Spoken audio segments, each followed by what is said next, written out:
বছরে অন্তত একবার এমন জায়গায় যাওয়ার চেষ্টা করবেন যেখানে আপনি আগে কখনোই যাননি। হতে পারে আপনার বাড়ির কাছে অথবা দূরে।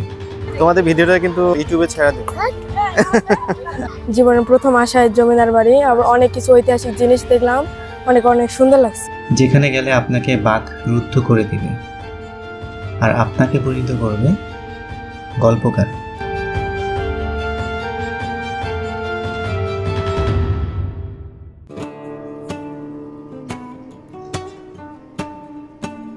ঢাকার কাছেই মাত্র ৭১ কিলোমিটার পথ।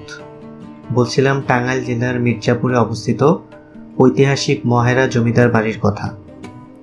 এই জমিদার বাড়িটি ১৯ শতকে নির্মিত, কিন্তু বর্তমানে এটি পুলিশ ট্রেনিং স্কুল হিসেবে ব্যবহৃত হচ্ছে।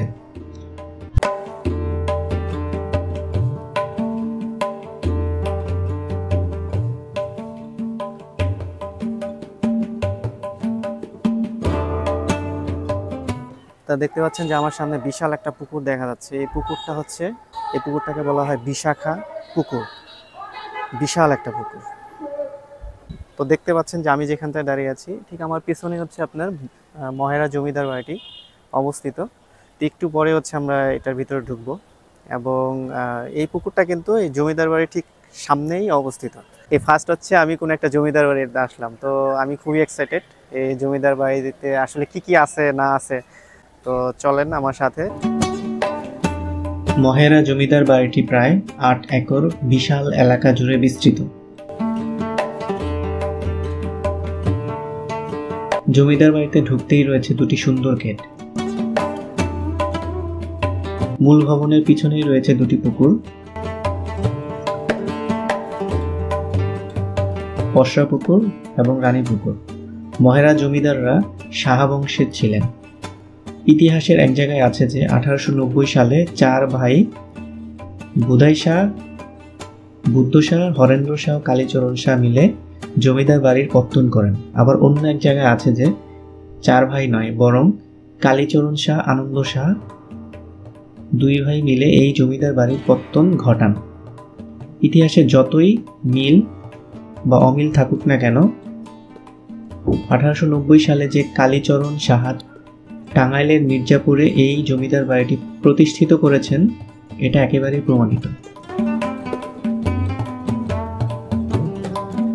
তারা মূলত ব্যবসায়ী ছিলেন, করতেন পাট ও লবণের ব্যবসা, ছিলেন বিপুল সম্পত্তির মালিক। ১৯৪৭ সালে দেশ বিভাজন আর ১৯৭১ সালের মুক্তিযুদ্ধের সময় তাদের অধিকাংশই ইন্ডিয়াতে চলে যায়। লোকমুখে শোনা যায় জমিদারি প্রতিষ্ঠিত হওয়ার আগেই তারা এই ভবনগুলো নির্মাণ করেছেন। তো মহেরা জমিদার বাড়িতে কিন্তু বেশ কয়েকটা স্থাপনা আসলে দেখতে পাবেন। তার মধ্যে পূর্ব পাশে যে স্থাপনা দেখতে পাচ্ছেন যে আমার এই স্থাপনা হচ্ছে পূর্ব পাশে, যেটা হচ্ছে চৌধুরী লজ হিসেবে পরিচিত। এই ভবনটা কিন্তু দুটা তলা এবং এর ভিতরে কম বেশি মনে হয় ৬টা কক্ষ রয়েছে। আমি যখন মহেরা জমিদার বাড়িতে গেলাম, বেশ কয়েকটা স্কুল থেকেই স্টুডেন্টদের দেখলাম। কে কোথা থেকে আসছে আমি তো বলবো না, ওরাই বলুক। এই তোমরা কোন স্কুল থেকে আসছো? প্রতিভা মডেল একাডেমি। ভালো আছো? হ্যাঁ, তোমার নাম কি? মিরাজ। তোমার নাম? কোন ক্লাসে পড়ো? এখানে যেখানে আসছো এটার নাম কি বলো তো? মহেরা জমিদার বাড়ি। কয়বার আসছো? হ্যাঁ, প্রথম আসছো। এটা কি পিকনিক? হ্যাঁ, কেমন লাগতেছে? ভালো লাগতেছে? হ্যাঁ, তোমাদের ভিডিওটা কিন্তু ইউটিউবে ছেড়ে দেব। হ্যাঁ, ঠিক আছে। তৎকালীন সময়ে এই এলাকার অনেক স্কুল, কলেজ, রাস্তাঘাট, পানি সরবরাহ জাতীয় অনেক কল্যাণকর কাজ করেছেন। জমিদার বাড়ির অপূর্ব কারুকাজ ও নান্দনিক নির্মাণ শৈলী আপনাদের মুগ্ধ করে দিবে। বিশাল এলাকা নিয়ে এই জমিদার বাড়িটি অবস্থিত।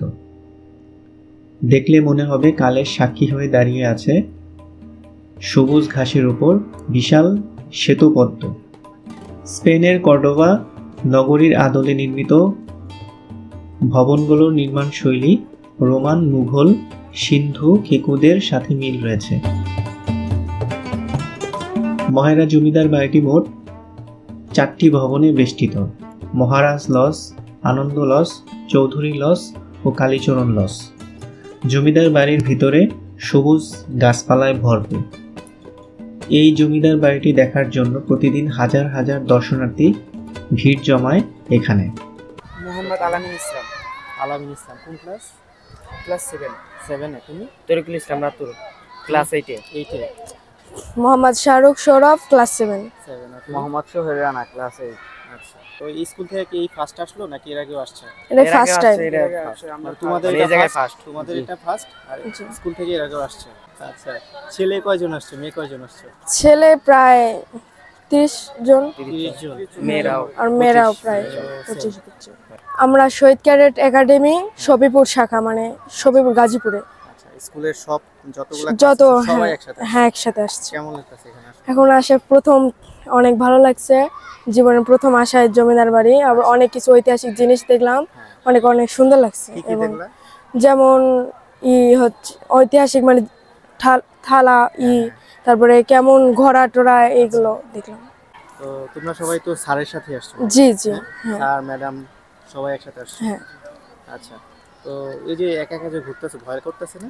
না, আমরা সব বন্ধুরা আসছি, কোনো ভয় নেই। একসাথে থাকবা, ঠিক আছে। আর হচ্ছে এই তোমাদের যে পিছনে ভবন আছে, এরকম ভবন কয়টা দেখছো? এটা আপাতত আমরা 2টা দেখছি, ওই পাশে একটা, এই পাশে একটা। আর ওই দুই পাশে আরেকটা দেখা ওই পাশে, হ্যাঁ, 3টা। 3টা ভবন। কোন ভবনে ঢুকছো? মানে এখনো তো ঢুকি নাই। ঢুকতে দেয় না? ঢুকতে দেয় না আপাতত মনে হয় ঢুকতে দিচ্ছে না, ঠিক আছে। আর হচ্ছে এমনিতে এখানে আসার পর কোনো মানে সেফটির কোনো আছে যে তো কি বলে, মানে আনসেফ ফিল করতেছো নাকি সেফ ফিল মনে হচ্ছে? সেফ আছে না যে বর্তমানে যে তোমার বাংলাদেশের যে অবস্থা, চারপাশে পুলিশের আছে, সেক্ষেত্রে একটা আনসেফ একটা ব্যাপার আছে না, কাজ করে না? তো এরকম ফিল মনে হচ্ছে নাকি? না না, হ্যাঁ, না, ভালো লাগতেছে। জি, এখানে অনেক কিছু আছে এবং জমিদাররা কিভাবে বসবাস করতো সেগুলো আমরা দেখতেছি এবং অনেক শিক্ষা গ্রহণও করতেছি।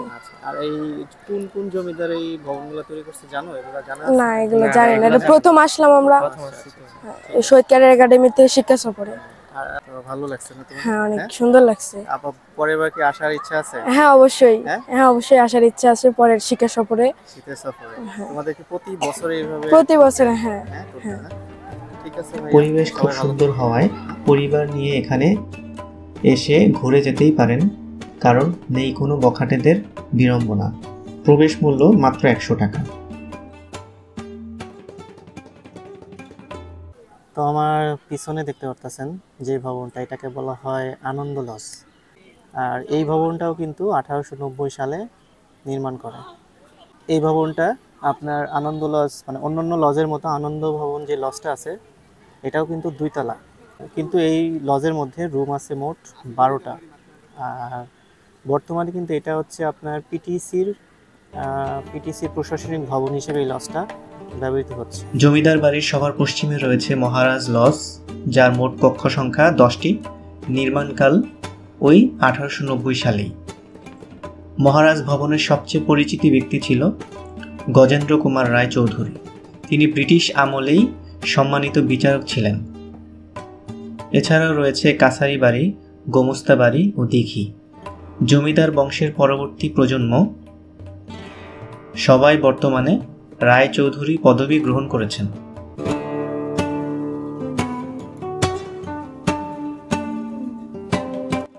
সামনের 3টি ভবনের পিছনে রয়েছে শিশুদের জন্য পার্ক, আর পার্কে রয়েছে নাগরদোলা,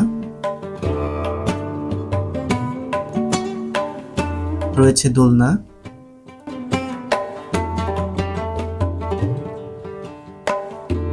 দেখতে পাবেন ট্রেন ও বিভিন্ন পশু পাখি।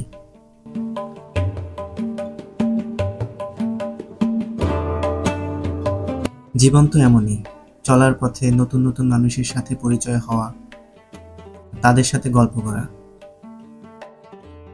ঘুরে ঘুরে প্রকৃতি দেখা, ইতিহাস সম্পর্কে জানার চেষ্টা করা। আর এসব করতে কিন্তু টাকার প্রয়োজন নেই, ইচ্ছেটাই আসল।